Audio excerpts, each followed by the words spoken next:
Today we're talking about thinking differently about marketing and ultimately seeing marketing as an opportunity, or rather as an integrated part of your core business offering, as opposed to a promotional channel for your business. Okay. And I've been rolling this concept around now over the past couple months, and it started to culminate yesterday when my wife and I were mapping out our own advertising campaign. And the conventional wisdom for generating leads is you need a lead gen. And so we were sitting around trying to figure out what to make for our lead gen. How do we make this lead gen? How do we produce something that adds value to our audience, right? Like what would our audience like? What would be like a little tidbit to then help people understand that we would be a great company to partner with to make some brand films, right? Or to help somebody tell their brand story. How would they understand that we could do that? What's a quick PDF we can hand out to them? Or what's a white paper we could give them, right? So we started thinking that, because ultimately what we want isn't to give them a value add, okay?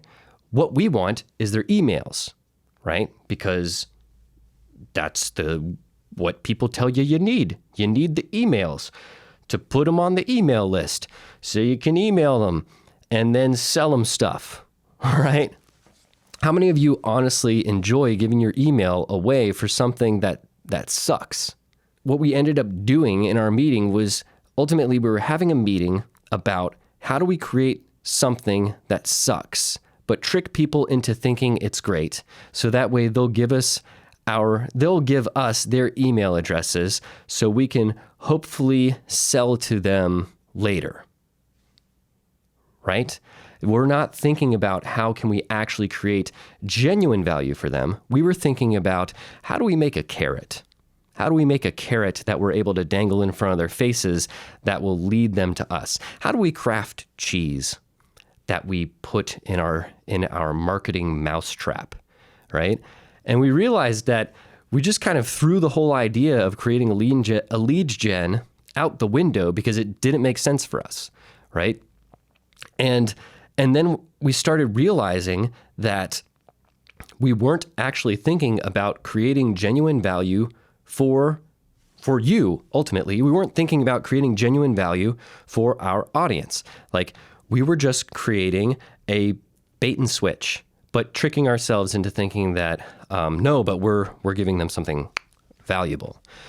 And that line of thinking is stuck in this thinking about marketing as beginning at the top of the funnel and ending at the bottom of the funnel. And that's where marketing is. Like, marketing starts and stops where your funnel starts and stops. And I'm starting to slowly understand that is a huge missed opportunity when we're thinking about marketing. That marketing should actually be thought about an integrated whole to your entire product offering. That rather than merely promoting your service and your product or your mission, right? You ought to leverage marketing as a joint effort in distributing your value proposition. That it should work in tandem with your service and with your product in providing your value proposition to your audience, not merely promoting your product and service to your audience, but enhancing and raising the value of your product and offering to them. Because ultimately, when we start to think about it, a business's value is directly correlated to the amount of value you create for your target market. And that's it. Your business has no value outside of the value you create in the marketplace, which is just a very cold way of saying the amount of value other people believe you have and pay you for, or the amount of good other people believe you're doing in society, and therefore support your organization to continue to do your mission, right? If we're in the nonprofit space. That's it. You can't, unless you're an internet service provider, formerly known as cable providers, right? You can't exist by treating people like crap. You know, it doesn't work because your value of your company is directly tied to how they feel valued. If they're receiving value from your company, you got a company. You can't have a company, we're not a socialist or communist nation yet, right? But you can't have a company that doesn't provide value to people. It can't support itself. The market doesn't support it. It closes up its doors because it's rejected. So why not then leverage all of the facets of our company, specifically our marketing arm? Why not leverage that to add value to our core offering? Its sole purpose would therefore be to add as much value to our audience as possible, not fake value, not bait and switch value, not like silly little, how do we give them a little piece of cheese so that way they'll go through our funnel maze, but genuine value. And the other thing is like, why are we focused so much on lead generation all the time, right? Like, no, I'm not saying don't focus on lead generation. Obviously we need leads, right? Like, obviously we need sales. Like, marketing and sales should be like this.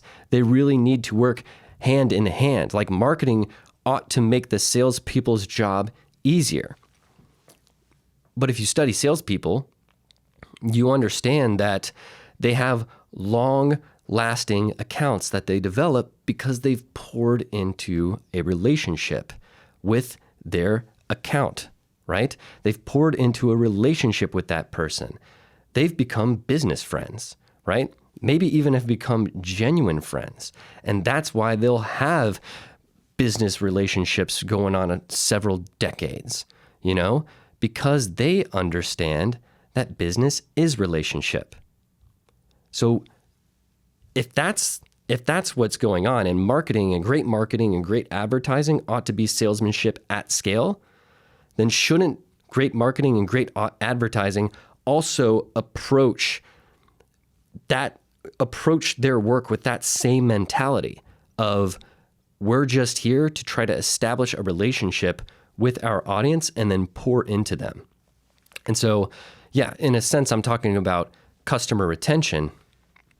But what I'm also discussing is like continuing to solve the problems that your customers have, the genuine problems that they have through your content marketing channels, and not just thinking about your content marketing channel as a funnel to generate leads, right? Like, but thinking about it from the perspective of, let's just keep as customer service, right? Like, let's just keep giving our audience great stuff and keep them there, because we know the stats.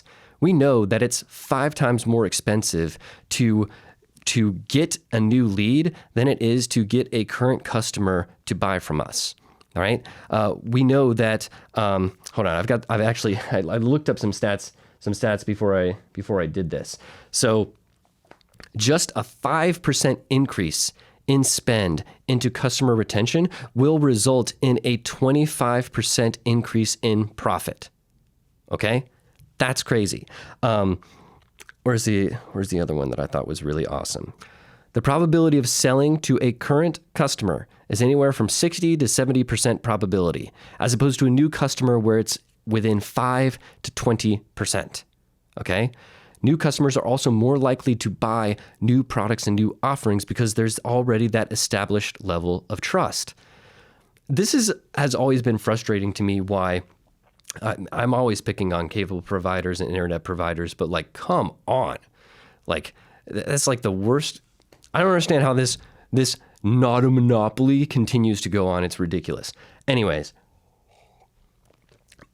whatever. Apartment complex do the same thing, where they offer the deal to the new customers.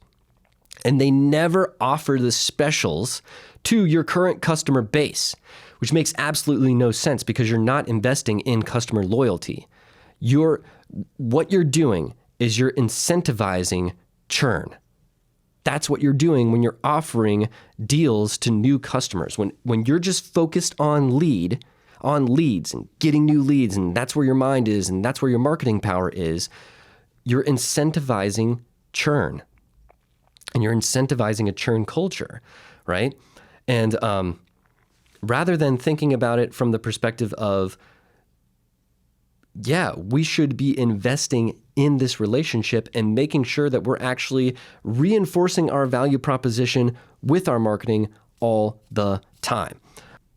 Part of what I'm talking about is increasing brand value, right? Like, yes, that's part of what I'm talking about, but that's not the full extent. It's also increasing your product value, right? Because now you're making sure that what if when they bought your product, you sent them an entire package of supplementary materials about that product, like onboarding materials or entire tutorial series that you have created in order to teach them about what they're using.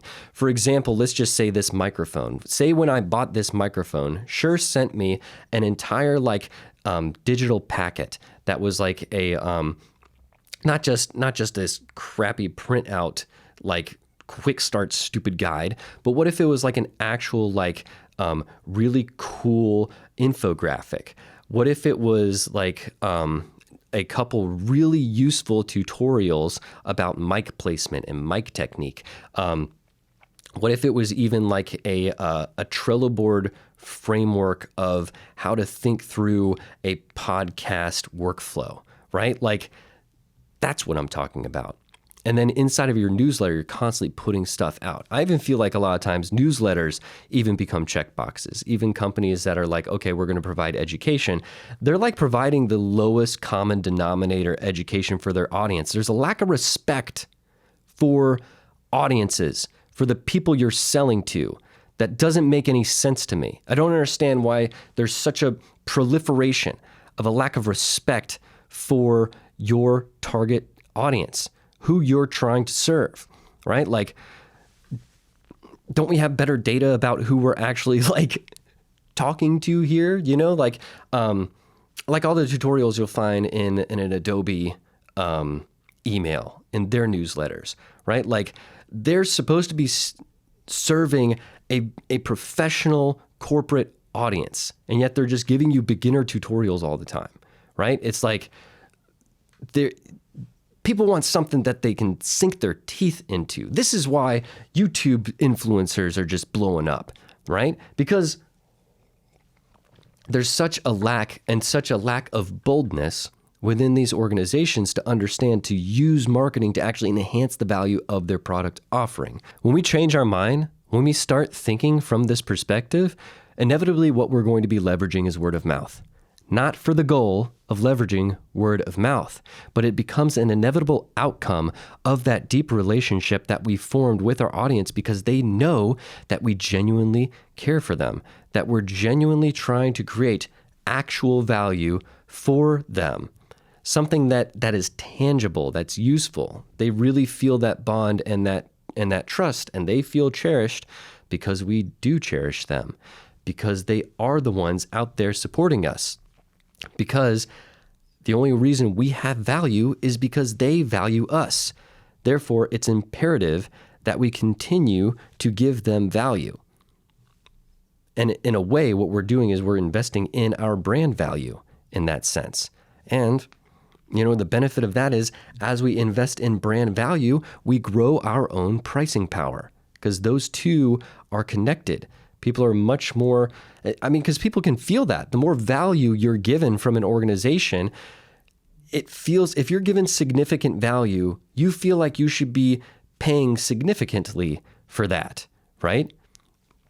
And we don't want them to feel necessarily like they're paying equal. We kind of want them to feel like they're underpaying for the amount of value that they're getting and feeling like it's a steal. Because usually when people feel like it's a steal, they're going to go tell other people about it, right? but not so much a steal where your entire company folds like what happened to MoviePass, because that was just dumb. Have a good business model. Don't pull a MoviePass. But ultimately, it's thinking about kind of like your brand is to your company the way that UI UX is to an app. And we should be thinking in those terms, like, is our customer base having a good brand experience? Is there experience throughout the entire engagement, every touch point of our company, right? And if we think about your organization and what makes up your brand, so that's the actual offering that you're providing, right? Your delivery mechanism for that offering, your customer-employee interaction, and then what guides your customer-employee interaction is your actual values, not your corporate values, the ones that you're aspiring to achieve, but your actual values created by your actual culture that you're living in and out, day in and day out. And then all of that and how that's all reinforced and supported by the visual creative of the organization. That in itself is the brand value. I've been listening to this book recently called The Lean Product Playbook. It's a fascinating book, very dry, right? Very, very dry, but it's really got my mind sort of thinking a lot about this, because it's talking about lean product design, right? And I make marketing videos, right? I work and I think about branding, and I think about marketing videos, and I think about advertising. Like, that's what I think about. And so my product is marketing. So that's why I've been rolling around this idea of thinking about marketing as a product, but as an integral part of the product we provide. And the thing is like, when we start having this idea of, let's start providing service through our marketing, let's add value and add services or add products to our customers to elevate their customer experience, to elevate the value of our core offering.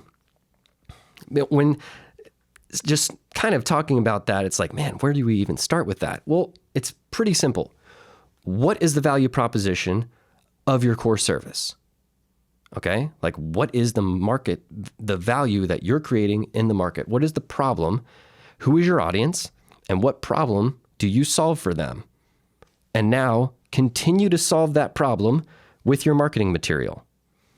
Just supplement your core offering and sort of assist your core offering, so that way you just continue to push forward more and more your value proposition or your mission. Continue to grow your mission more and more and more.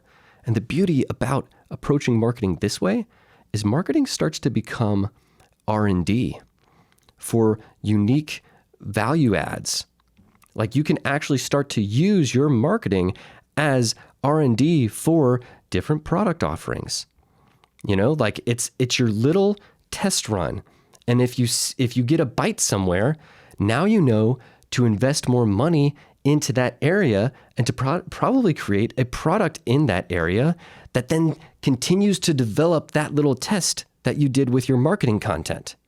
So start thinking about your content marketing as a product unto itself, a supplementary product that goes in tandem with your core offering, that elevates the value of your core offering.